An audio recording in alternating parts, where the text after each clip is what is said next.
On passe du glacier à Chamonix. On revient dans le magasin chez Auberson avec Julien Carpentier parce que on a dans les mains une nouveauté chez Dynastar qui est née de la génétique de cette magnifique région qu'on est en train de découvrir avec notre guide François Palande, qui, lui, a vraiment des purs skis de touring avec des tout petites fixations. C'est un peu l'esprit qu'on va chercher dans le ski Cham de Dynastar. Exactement. Pour la plupart des personnes qui vont skier ce type de ski-là, on veut un ski le plus léger possible avec une fixation qui va être très légère.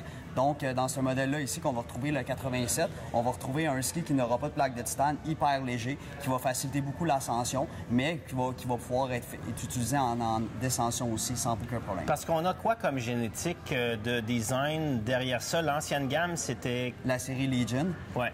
Cette série-là était faite plus vraiment pour la descente, ouais. Qui n'était pas faite vraiment pour monter.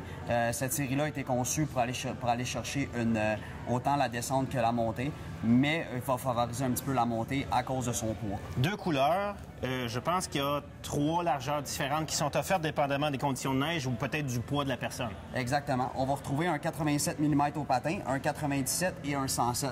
La différence, comparativement au 87 et au 107, c'est qu'on va retrouver une plaque de titane au niveau de la fixation, seulement dans le 97 et le 107. Peut-être les skieurs plus agressifs, ceux qui vont charger un peu plus en descente, parce qu'avec la plaque de métal, ça va solidifier la fixation en place. Exactement. Il faut faire attention, cependant, ça rajoute du poids au ski.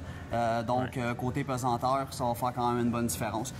Alors, ceux qui s'en vont pur monter, qui veulent un ski plus léger, parce qu'après 1000 mètres d'ascension, quand on transporte moins de poids, on est moins fatigué, ils vont peut-être aller dans le 87.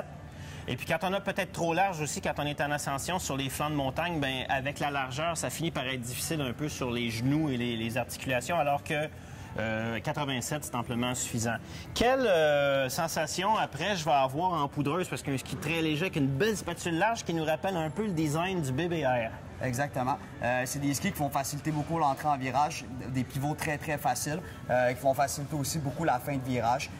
Donc, c'est un ski qui va être fait autant pour la piste que justement le hors-piste, autant sur du hardpack, comme on va appeler, ou justement des journées avec un petit peu plus de poudreuse. Parce qu'on a une spatule qui est en rocker, qui est relevée, plus ronde, mais en ayant toujours une cambrure là, sur le ski, une cambrure classique, puis après un rocker à l'arrière. Fait que le pivot du ski va être vraiment très facile. Est-ce qu'on peut, au Québec, aspirer à avoir juste une paire de skis comme ça ou c'est notre deuxième paire de skis?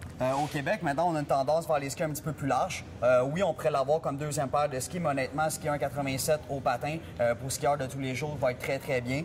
Faut pas oublier qu'on va retrouver un rayon de 14 mètres seulement. Donc, c'est un virage qui va être quand même très, très court, qui va ressembler beaucoup, je vous dirais, à un type de ski slalom qu'au rayon. Donc, sans problème, on pourrait skier ce ski au Québec tous les jours. Si on est capable de retrouver, quand on met ça dans ses pieds le matin, l'impression de partir à l'assaut du glacier de Chamonix, ben ça va faire déjà des bonnes associations. Fait que j'ai bien hâte d'essayer ça. Merci beaucoup. Ça a plaisir.